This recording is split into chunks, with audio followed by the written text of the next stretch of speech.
All right, when we talk about the law of diffusion of innovation, I first heard about this from Steve Jobs, and we were at a conference together many years ago, and he was teaching us about this. This is called the bell curve.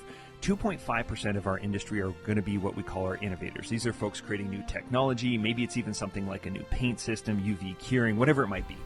2.5% of any industry is going to be our innovators. Now, a lot of times things break in this stage. Things aren't perfect. They're very much in prototype stage. But eventually they will cross to the next phase, which is what we call the early adopter. So 13.5% of our industry will be what are called early adopters. These are the folks that realize, like, hey, this isn't in beta anymore. This is now a proven strategy, and I want to get in early.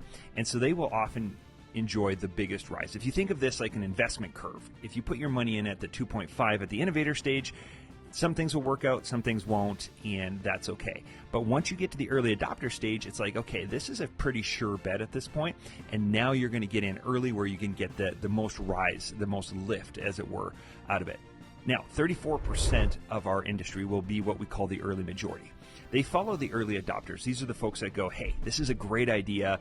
The early adopters are absolutely crushing it. I need to get in before it's too late. And so you'll see them get in, and depending on where they land on this curve, they're going to get a little bit of lift out of that. Then things start to take a turn. 34% of our industry are what we call late adopters or late majority. And so they're going, hey, I'm starting to lose market share. I'm losing customers to my competition. And so I need to get on board with this so I don't continue to lose customers. Then we're going to get to what we call the laggards. 16% of any industry is what we call the laggards. These are the folks that are like, no, I don't want to adapt to new things. I don't want to change. And often it's a bit of a struggle for these folks. And maybe they never adopt it, or they're very late to adopt it. They only adopt it when they absolutely have to. You can't buy a flip phone anymore. I'm going to have to go and buy a smartphone. That would be an example of it.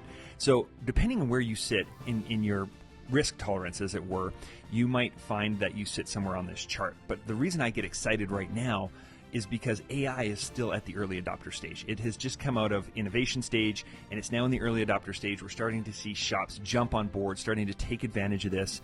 And when you get in early, there's a second little lift piece here called the first mover advantage. So when you get this technology working for you first, then you can bring it to market, and especially in your marketplace, you can go to your dealers, your agents, all your business partners, and you can get them technology. You get in early so that when the rest of the late majority, the early majority come into the marketplace with the technology, they're going to say, hey, look at this cool idea. And the other people in that market that have adopted early are going to say, actually, we've already had this. We've already got this working in our organization.